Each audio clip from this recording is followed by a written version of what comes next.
gentlemen of the media, today in Council, Civil Aviation presented two memoranda.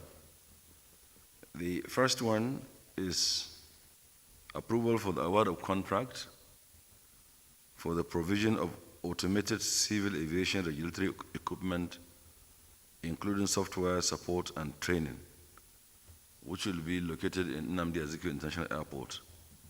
In summary, this is a software that will allow all of the activity of civil aviation regulation to be done electronically on one platform, including payments, including follow-up on personnel licensing, the medicals, the economic regulation of airlines, safety regulation of airlines, and all other businesses within the envelope of civil aviation will be monitored by this single software. It is called the truth machine, in quotation, in Europe, because all of the truth of regulation of civil aviation will appear on this platform. It's an extremely important software that the world has now come to terms with, and is going to be, the contract was given to Mrs. Arif Investment Nigeria Limited, who are representatives of MPIC, GmbH. This MPIC are the creators of this software, one of its kind in the world, and the sum of 1,492,520,325 naira even, which will be including 7.5% VAT and completion period of 6 months. So that's the first memorandum. This memorandum is followed by another memorandum.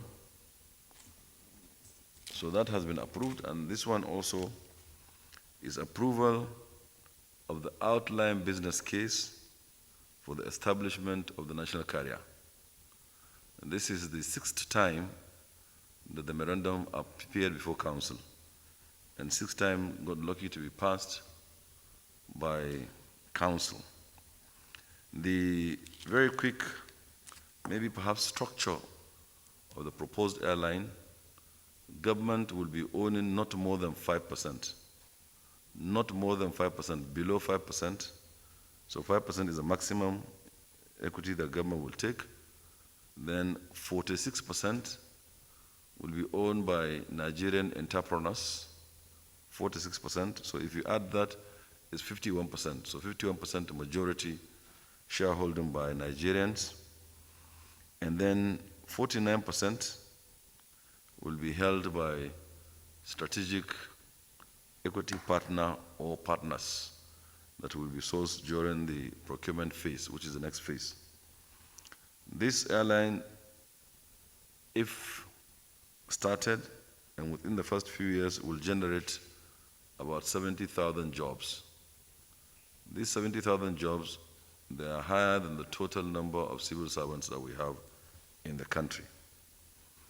Its importance had been well discussed, so I will not go back to it. You had discussed it severally also on various fora as to the need for it.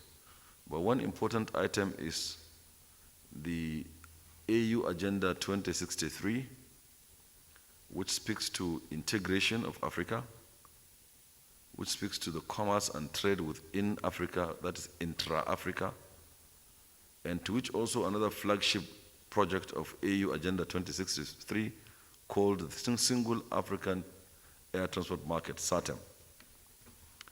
Now, the only way, the quickest way that you can integrate Africa is by air. Because if you want to interconnect all the 54 nations of Africa via rail or via road or waterways, which is even impossible, the quantum of money that you need to do all of this, the time it will take to develop this infrastructure, and as well as the maintenance cost is almost prohibitive. It's doable, it's time taking, but with aviation, within a year, you can, once the right policy is in place, like SATEM, you can connect Africa, and then of course the needed integration will happen, part of AU Agenda 2063. So these are the two memoranda that was submitted, and gladly it was passed by Council. Thank you. The name of the airline is Air Nigeria, of course. Nigeria, sorry, because I beg your pardon, please. Nigeria Air, which, of course, if you remember back in time, this was subject to national debate, and 400,000 people participated to choose the name, the color, the logo, everything. And it was produced that time. And it was launched also in Farnborough as far back as 2018.